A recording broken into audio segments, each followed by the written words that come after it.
Donc, Alban Gaillot pour République En Marche.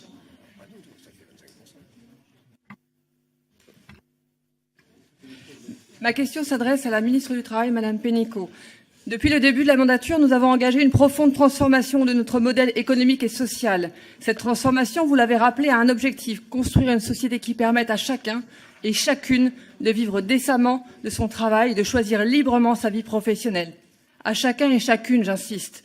Car nous le savons, souvent, les personnes les plus précaires sont les femmes. Temps partiel, inégalité salariale, faible retraite, et j'en passe. Nombreux sont ceux qui se saisissent de ce projet de loi pour nous opposer le fait que ces mesures ne bénéficieraient pas pleinement aux femmes les plus en difficulté. Mais nous le savons, les inégalités entre les femmes et les hommes sont structurelles. Et même si des mesures fiscales peuvent corriger quelque peu ce déséquilibre, il est nécessaire de s'y attaquer à la racine. Ma question est donc la suivante. Pouvez-vous nous préciser ce que vous mettez en œuvre depuis le début du quinquennat pour réduire les inégalités professionnelles entre les femmes et les hommes? Je vous remercie. L'équilibre nécessaire.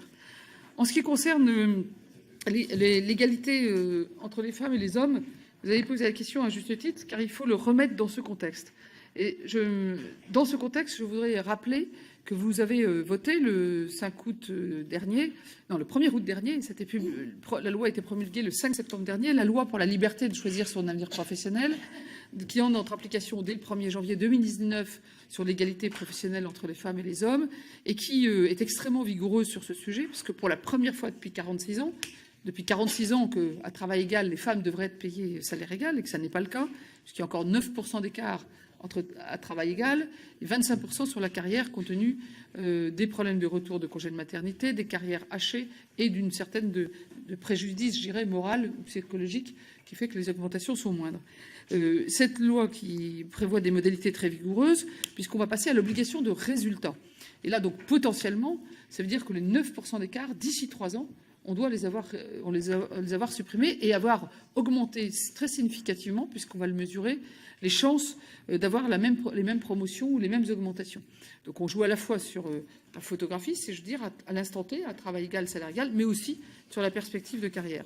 Et pour cela, alors c'est sorti le 22 novembre, mais c'est passé un petit peu inaperçu dans l'actualité, nous avons abouti avec les partenaires sociaux qui ont été extrêmement proactifs sur le sujet, tant du côté syndical que patronal.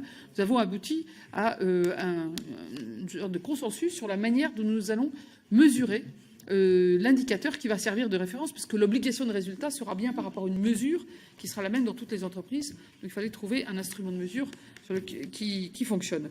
Et c'est très important parce que, j'en profite pour vous donner l'information, on a choisi 5 critères dans cet index, dont presque toutes les données sont dans la DSN et la BDSE, donc il n'y a pas de travail administratif en plus, c'est pas compliqué pour les petites entreprises, ça sera calculé automatiquement, mais qui dit quoi? À travail égal, salaire égal, par des différentes catégories et âges. Deuxièmement, les mêmes chances de promotion. Troisièmement, les mêmes chances d'augmentation entre les femmes et les hommes à chaque fois. Quatrièmement, le respect de la loi sur le retour du congé de maternité, où la loi prévoit déjà que les femmes au retour de congé de maternité doivent avoir la moyenne des augmentations générales de l'entreprise. Et cinquièmement, la part des femmes dans les plus hautes rémunérations de l'entreprise, quelle que soit la taille de l'entreprise. Ces 5 indicateurs sont extrêmement puissants. Ils vont permettre une vraie photographie dans les entreprises. Je pense que beaucoup d'entreprises vont découvrir la réalité chez elles, c'est-à-dire vont avoir un effet. Et comme tout ceci sera public, puisque ça devra être publié, je pense que dans beaucoup de cas et d'entreprises, on ne va pas attendre les 3 ans, puisqu'il va y avoir une pression dans le système. Je voulais le dire, même si ce n'est pas le sujet du jour, parce que ce sujet que vous évoquez à juste titre, des faibles revenus de femmes qui ont des salaires moindres et des carrières moindres, qui amènent des salaires bas durablement, c'est un problème majeur d'égalité, d'injustice dans notre pays, dans d'autres pays aussi. Enfin, réglons déjà les problèmes de notre pays. C'est pour ça que, à la fois, quand on dit le travail paye et il faut la justice sociale, on ne peut pas ne pas traiter ce sujet. Ça serait une impasse. Et là, on le traite. Alors, je rappelle aussi que dans la loi Avenir Pro, vous avez donné des droits, je dirais, supplémentaires à la formation, dans le compte personnel de formation, pour les personnes à temps partiel. Et comme ça a été rappelé tout à l'heure, 80% des personnes qui travaillent à temps partiel sont des femmes.